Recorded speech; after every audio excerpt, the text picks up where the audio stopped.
You know that feeling when you're standing in the pediatric oncology waiting room, surrounded by pastel walls and silent parents, and suddenly your chest tightens like a vice? Your breath catches in your throat, shallow and sharp, as you realize the research grant you've been chasing might fund breakthrough treatments. But right now, all you feel is the weight of potential, heavy on your shoulders, making your hands tremble against the clipboard. You know that feeling when you're mixing paint at 6 a.m., the studio light cutting sharp angles across unfinished canvases, and your stomach churns with a nameless hunger? Not for food, but for something deeper, a creative spark that refuses to be contained. Your jaw clenches involuntarily, muscles tight with the unspoken knowledge that this next piece could transform everything, could be the bridge between your current self and the artist you're desperate to become. You know that feeling when the startup's investor meeting dissolves into polite silence, and your entire body goes cold? Your palms sweat, fingers gripping the edge of the conference table so hard your knuckles whiten. The pitch you've rehearsed 1,000 times suddenly feels like a fragile paper boat about to capsize. But beneath the panic, something else stirs, a raw, electric current of desire that whispers, "Not yet. Not finished." Napoleon Hill understood something profound about these moments. Desire isn't just wanting. It's a transformative energy that burns through uncertainty, that turns trembling into momentum. When your body registers fear, your deepest desires are simultaneously awakening. What if that tightness in your chest isn't weakness, but an invitation? What if anxiety is simply unrefined potential, waiting to be channeled? The question isn't whether you'll break through. The question is, how will you metabolize this moment's tension into your most powerful movement? That fear you just felt? It is costing you more than you realize. Desire isn't just a wish, it's a blueprint for transformation. Napoleon Hill understood that desire is the first step between where you are and where you could be. It's the electric current running between your current reality and your potential, and every moment you hesitate, that current weakens. Consider 3 moments where inaction devours your potential. You're a freelance graphic designer, staring at an email from a dream client. Your hand hovers over the reply button, stomach churning, breath shallow. The proposal sits unfinished, perfect in your mind, non-existent in reality. Your chest tightens with each passing minute. This isn't just procrastination, it's systematic self-sabotage. That opportunity doesn't just fade, it actively dies with your hesitation. Or the novel you've carried inside you for years. Weekends pass. Notebooks fill with half-started chapters. Your shoulders grow heavy with unwritten stories, hands trembling slightly when you think about actually starting. Each sunset becomes another layer of dust on your unborn manuscript. Maybe it's the conversation you know you need to have, with your partner about future plans, with yourself about a career pivot. Your throat closes when you imagine the vulnerability. Your jaw clenches. Silence becomes its own painful language. These aren't just missed moments. They're compound interest on unrealized potential. Every desire left unexpressed is a small death, not dramatic, but persistent. Quietly eroding your confidence, your momentum, your belief in yourself. The cost isn't just what you don't get. It's who you don't become. Your desires are not random. They are signposts. Whispers from a deeper self pointing toward your most authentic path. Ignore them, and you don't just miss opportunities. You miss yourself. So why do we do this to ourselves? The answer lies in a fundamental misunderstanding. You're standing in the ceramic studio, hands coated in wet clay, staring at the wheel where your 10th attempt at a simple bowl has collapsed into a misshapen lump. Your chest feels tight, breath shallow. The other students around you seem effortless, their hands dancing across spinning clay while yours feel like clumsy tree branches. This is desire in its most raw form, not just wanting something, but wanting it so intensely that the gap between your current skill and your vision becomes a canyon of frustration. Napoleon Hill understood something profound about human motivation. Desire isn't just a wish, it's an internal combustion engine waiting to be properly channeled. Your hands are trembling now, clay drying between your fingers. The anxiety isn't about the bowl. It's about what the bowl represents, your capacity to transform, to create, to become something more than your current limitations. Most people mistake desire for a passive longing. But Hill saw it differently. Desire is an active force, a psychological mechanism that converts internal tension into potential energy. When you feel that knot in your stomach, that sense of inadequacy burning in your throat, you're actually experiencing the first spark of transformation. The pattern is always the same. You encounter a challenge that exposes your current boundaries. Equals your nervous system floods with cortisol, your muscles tense, your inner critic starts its relentless commentary. But beneath its surface turbulence, something remarkable is happening. Your body is preparing. Your mind is learning. Your spirit is expanding. The bowl will come. Not through perfection, but through persistent, compassionate practice. Each collapsed attempt is not a failure, but a conversation with your potential. Your desire isn't a weakness, it's the most powerful tool of personal evolution. Notice how your hands are still moving, even after the collapse. That's not coincidence. That's desire, breathing through you, refusing to be defeated. Equals now that we understand where this wisdom comes from, let us break down exactly how desire truly operates in your life. Desire isn't just a fleeting emotion, it's a precise mechanism of transformation. Napoleon Hill understood that genuine desire has three critical components: clarity, emotional intensity, and committed action. Consider the young ceramicist in her tiny studio. Her hands are clay-stained, shoulders hunched over a half-formed vessel. She doesn't just want to make pottery, she needs to translate something internal into something tangible. Her breath catches with each delicate movement, chest tight with an almost painful concentration. This isn't casual interest, this is desire in its purest form. Or witness the medical researcher working through her 37th consecutive hour. Her fingers tremble slightly over microscope slides, stomach churning from too much black coffee. She's tracking a potential breakthrough for a rare genetic condition. Her desire isn't about personal glory, it's about solving a puzzle that could save lives. Then there's the immigrant taxi driver saving every extra dollar, jaw clenched with determination. Each fare represents another step toward bringing his family to a new country. His desire isn't abstract, it's a living, breathing blueprint for transformation. These scenarios reveal desire's true architecture. 1. Crystal clear vision. Know precisely what you want. 2. Emotional commitment. Feel it viscerally, not intellectually. 3. Equals persistent action. Move consistently toward your goal.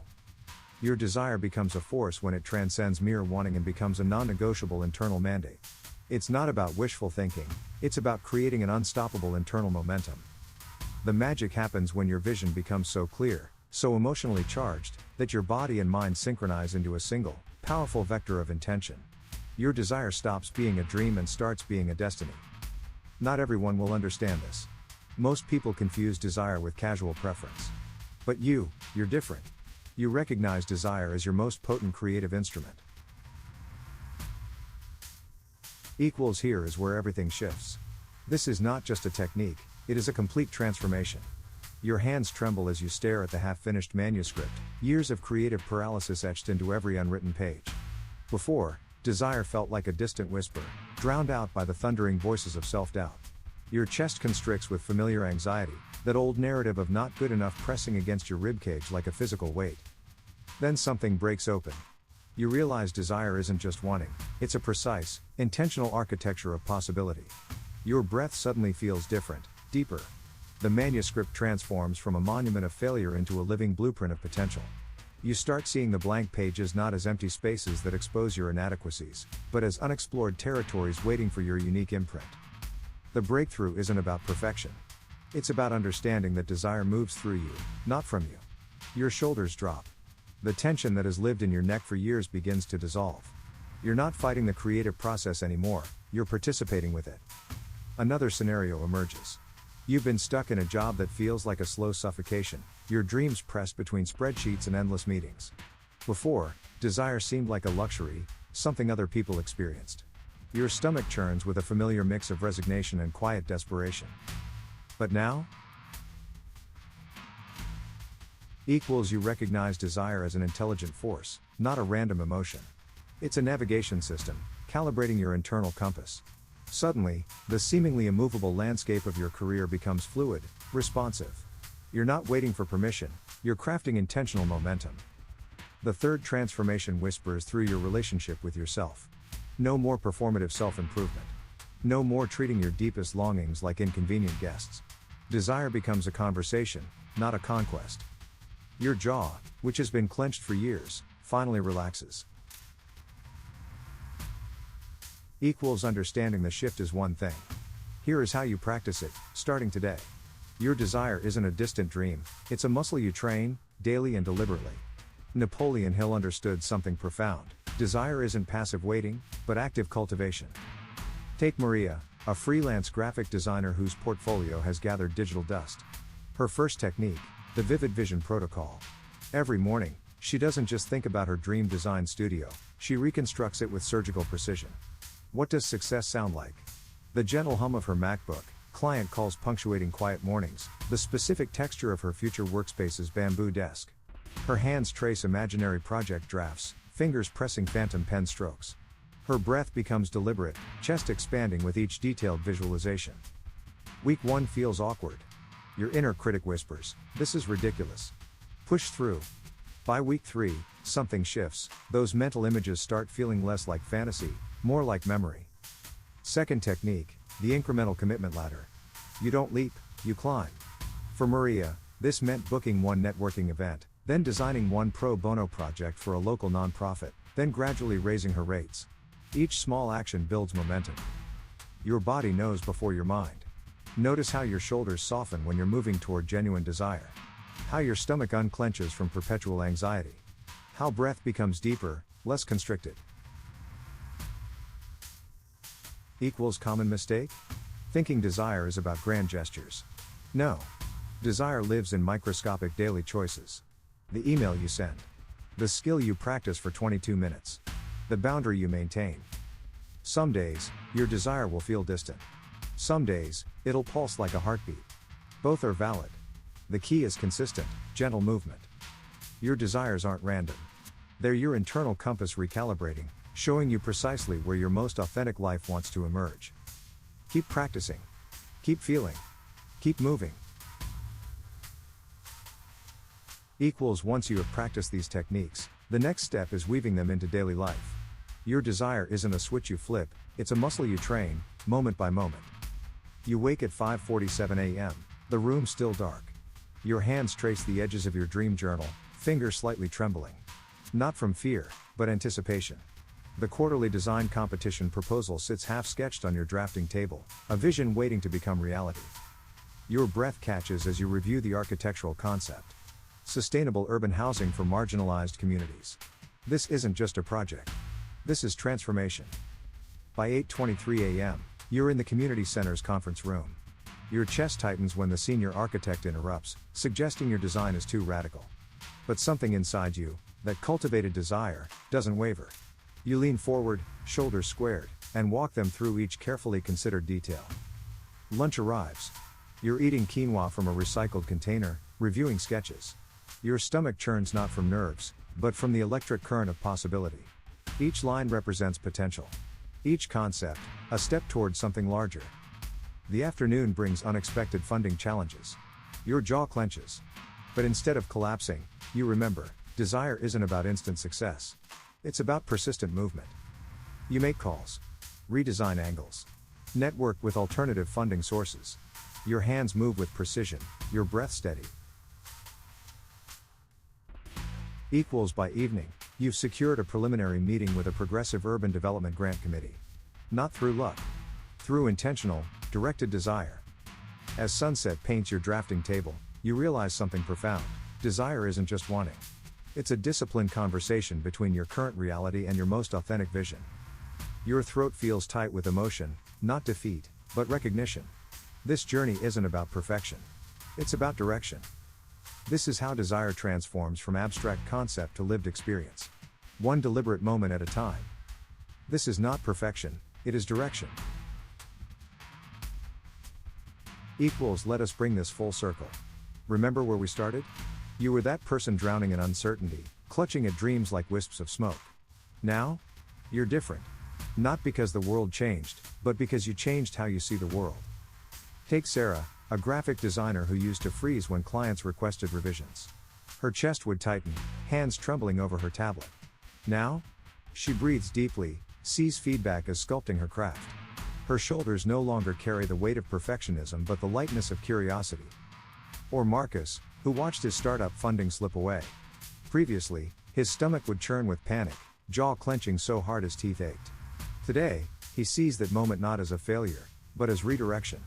Each rejection is a compass pointing toward more aligned opportunities. Napoleon Hill understood something profound. Desire isn't just wanting, it's a transformative energy that reshapes your entire perception. Your desires aren't random wishes.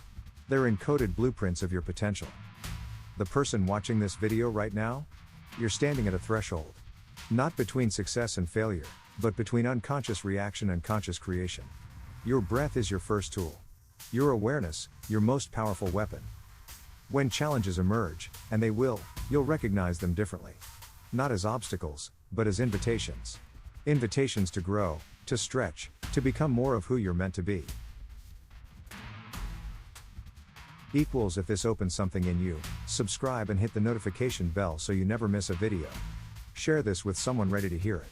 Drop a comment, what insight hit you hardest? Watch the video appearing on screen now. Your transformation starts not tomorrow, right now, in this breath, in this choice.